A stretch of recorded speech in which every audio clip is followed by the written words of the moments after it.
मड़ई में बाबा मोर बियाह कैले कोठरी में गवन कैले कोठरी में गवन कैले हो। अरे मुहावा उघारी पियवा देखल रानियवा बड़ी सुंदरी रानियवा बड़ी सुंदरी हो।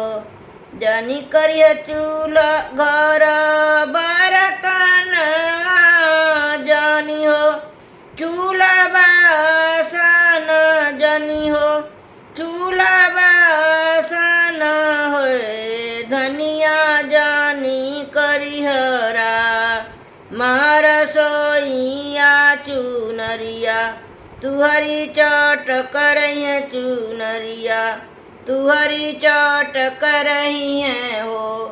धनिया जानी करिहरा मार सोइया चुनरिया तुहरी चोट करही चुनरिया तुहरी चोट करही है हो।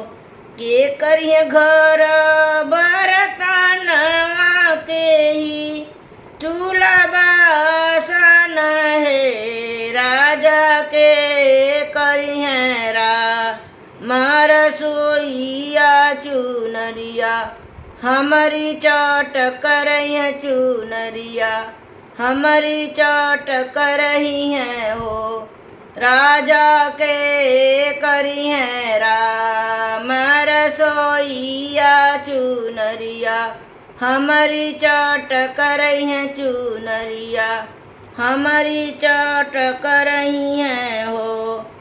अम्मा करिए घर बर्तन मात दीदी चूल्हा बासन हो। हे धनिया भाभी करिए रा मार सोइया चुनरिया तुहरी चोट करही चुनरिया तुहरी चोट करही है हो। हे धनिया भाभी करिए रा मार सोइया चुनरिया तुहरी चोट करही चुनरिया तुहरी चोट करही है हो। हे राजा भाभी अम्मा हई मालकिन तनना दास ससुराई तीनी है। राजा भाभी हमरो ह ई दया दिन चुनरिया कैसे चोट करही है। अम्मा तो हई मालकिनिया तो ननद ससुराई तीनी हई हो। राजा भाभी हमरो ह ई दया दिनिया चुनरिया कैसे चोट करही है हो।